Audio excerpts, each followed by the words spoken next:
Om Swastiastu, salam sejahtera bagi kita semua. Salam Namo Buddhaya.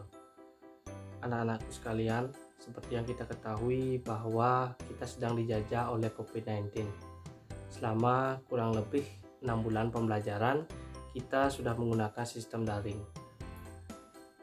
Namun kita tidak boleh berkecil hati karena kita harus tetap semangat. Selalu berdoa, menjaga kesehatan, mentaati aturan pemerintah, ikuti selalu protokol kesehatan dengan baik, cuci tangan, niscaya semua doa kita akan terwujud. Pada pembelajaran sebelumnya, Bapak sudah menjelaskan mengenai materi tentang teks eksposisi, di mana Bapak membagi menjadi 2 subbab. Yang pertama yaitu pengertian dari teks eksposisi terkait dengan unsur-unsurnya, kemudian yang kedua yaitu ada juga pola-pola pengembangan teks eksposisi, yang mana pada pertemuan sebelumnya pola-pola hanya Bapak sampaikan 5 pola saja. Nah, hari ini pada pembelajaran hari ini Bapak akan melanjutkan 5 pola dari teks eksposisi lainnya. 5 pola yang Bapak maksud, yang keenam ada pola definisi, yang ketujuh ada pola pertentangan atau kontras, yang ke-8 ada pola analogi, yang ke-9 ada pola klasifikasi, dan yang ke-10 ada pola sebab akibat. Langsung saja kita menuju pola yang ke-6, yaitu pola pengembangan definisi.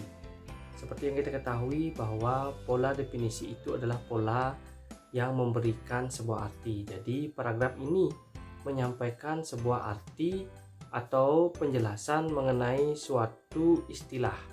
Jadi kata-kata yang sering muncul dalam pola pengembangan definisi adalah merupakan dan ialah.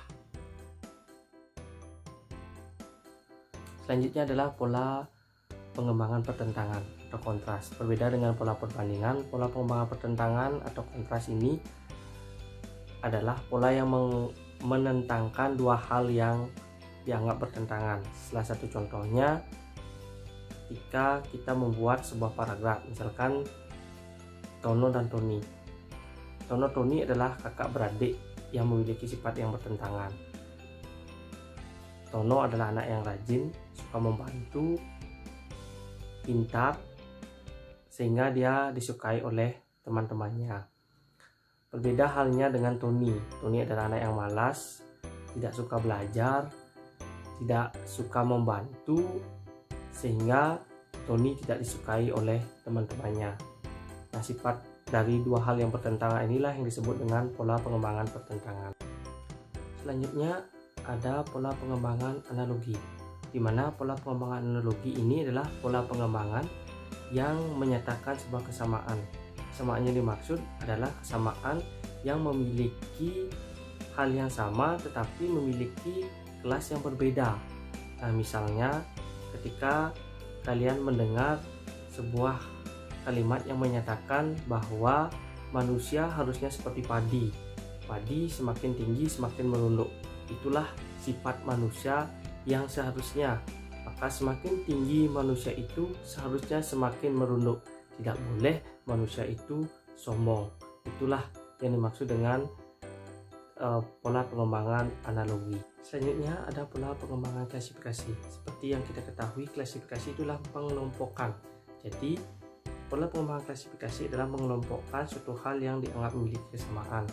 Nah, pada umumnya ketika kita membuat pola pengembangan klasifikasi biasanya ditandai dengan hal yang umum. Kemudian pada paragraf berikutnya mengkhusus pada anggota atau hal yang ingin kita klasifikasikan. Selanjutnya adalah pola pengembangan sebab akibat, atau yang terakhir ada pola pengembangan sebab akibat. Nah, pola pengembangan sebab akibat berarti pola pengembangan yang menggunakan sebab dan akibat, atau bisa sebaliknya akibat dan sebab. Nah, ketika kalian membuat pola pengembangan sebab akibat berarti kalimat utamanya berada di bagian sebab, sedangkan kalimat penjelasnya atau perincian dari kalimat utamanya berada di bagian akibat. Nah, terbalik ketika kalian membuat akibat dan sebab, bisa kalian menggunakan akibatnya di bagian kalimat utama, sedangkan kalimat perinciannya bisa kalian buat di bagian sebab. Sekian dari Bapak, terima kasih. sekali lagi tetap jaga kesehatan kalian, ikuti protokol kesehatan dengan baik, ikuti saran pemerintah, aturan pemerintah dengan baik. Semoga semua dalam lindungannya. Bapak tutup dengan Parama Santi. Om Santi Santi Santi.